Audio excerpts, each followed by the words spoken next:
Science!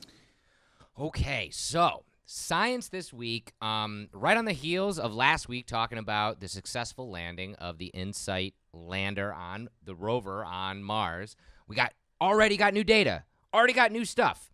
It's so cool. So on December 1st, the lander captured the low rumble caused by Martian winds. The vibrations that actually were caused by this wind were detected by two sensors on the rover itself. An air pressure sensor inside the lander and a seismometer sitting on the lander's deck. Now, the air pressure sensor, which is part of, and I gotta look this up, the Auxiliary Payload Sensor Subsystem, or APSS, it will collect meteorological data and record these air vibrations directly. So that one is definitely integrated to do this, okay? Wow. The other one, which is the Seismic Experiment for Interior Structure, or SEIS, recorded lander vibrations caused by the wind moving over the spacecraft's solar panels, which are each 7 feet in diameter. Now, what's interesting about that is because this SEIS is on the lander right now. Very soon, the big robotic arm is going to take it off the lander, put it on the ground. Oh, so it's not even on the ground yet. And so it won't be taking those readings anymore. So we got these readings as a fluke. We weren't even thinking about it. But because it was on the lander, we got it, which is really cool. Now, again, if you guys want to follow us on social media, we are at Fueled by Deathcast over on Facebook. If you go on over to Facebook, we'll have these pictures up on our Facebook page so you can see them as well. But this picture behind us is a brand new picture that InSight sent back, and that orange hexagon kind of thing, the D20 die sitting on top of the machine, is the SEIS. Okay. And then the dome behind it is the protective dome that the arm is going to then place over it once it puts it on the ground. And then the black cylindrical tube there, that's the drill. That's going to drill over 16 feet into the ground and measure all of the heat coming up from the interior of the planet and all sorts of other different measurements and data collection that's going to do. Really, really neat.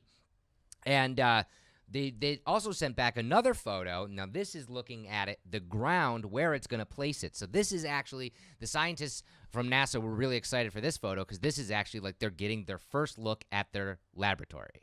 This is where it's going to be, and this is how it's going to work, which is really cool. But to capture solar wind from Mars is pretty neat. We're getting not only pictures, but we're getting sounds.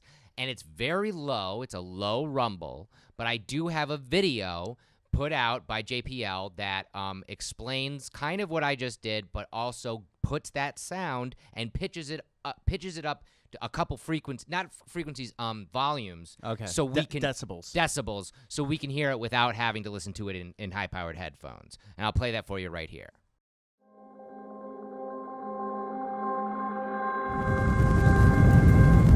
Touchdown confirmed.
So actually, I was my little flub was right. It did pitch it up a little bit, so couple we could hear octaves. it. That means it's super low, like so low that your ears can't even pick it up. I do want to get Hear a it. chance to listen to that with with a nice pair. I got a nice pair of Bose headphones. Put on those the noise. Cancellation stuff. Yeah. I bet then you could actually and then turn it up all the way. I bet you could actually hear it. And the reason why is it's the sound of it vibrating the solar panels, right? So it's like that's why we're getting that. But they clocked it at about 10 to 15 mile an hour winds, and that's just neat. Like that's actual sound from another planet. Yeah, that's really cool, and it's haunting.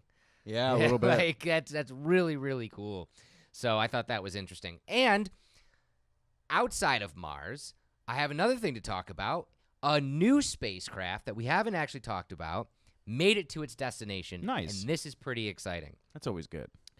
After traveling through space for more than 2 years and 1.2 billion miles, NASA's OSIRIS-REx, which stands for Origin Spectral Interpretation, Resource Identification, Security Regolith Explorer, spacecraft, arrived at its destination right here, the asteroid Bennu, on December 3rd, 2018, and this is an actual photo of the asteroid that it made. Now, this mission of OSIRIS is to explore this near-Earth asteroid, collect a sample, and come back to Earth. Damn. Yeah, it's pretty cool. It's like a little satellite spy mission. Yeah. Just like get in, get out, get the data, return. Yeah. I love that. It's our little spy.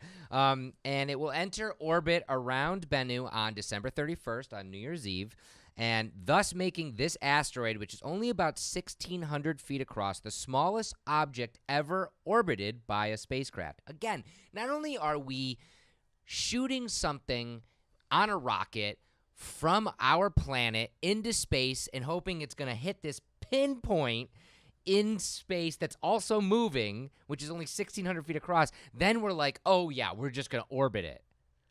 Crazy. That's insane. That's insanity. And I actually have a real short little video clip that NASA released that discusses and gives you a little bit of an animation of this mission, which is pretty cool. I'll play that for you right here.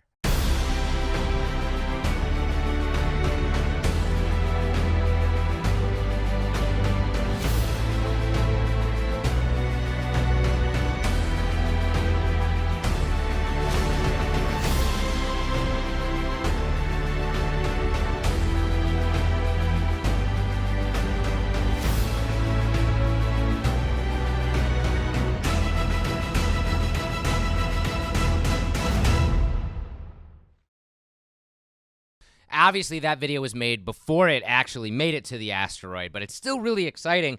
As it begins to orbit it at the end of this month, it will come very, very close to the asteroid, about 3/4 of a mile to its surface, right?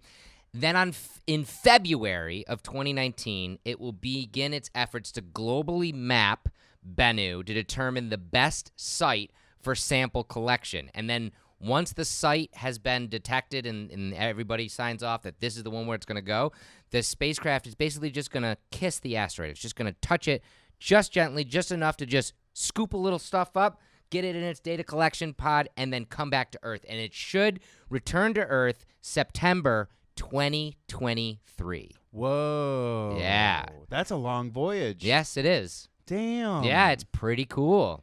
Wow, they have to wait. I bet they're just like rubbing their hands together like, Yeah. I want to know what's on there. Yeah. That's awesome. I mean, not only are we sending craft to other planets, we're sending it to tiny rocks in space just to discover things. Space exploration's awesome, guys. Seriously, NASA.gov. If you don't go there and bookmark it every single day or every week, get on it because it's just so much exciting stuff. I didn't even know about this spacecraft. Yeah. And I obviously am on this site and on other sites all the time, and they were talking about how it finally made it to the asteroid, and I was like, I didn't even hear about this thing. Wow, that's incredible. Incredible. So really, really cool science stuff this week, and I hope you guys enjoyed it too.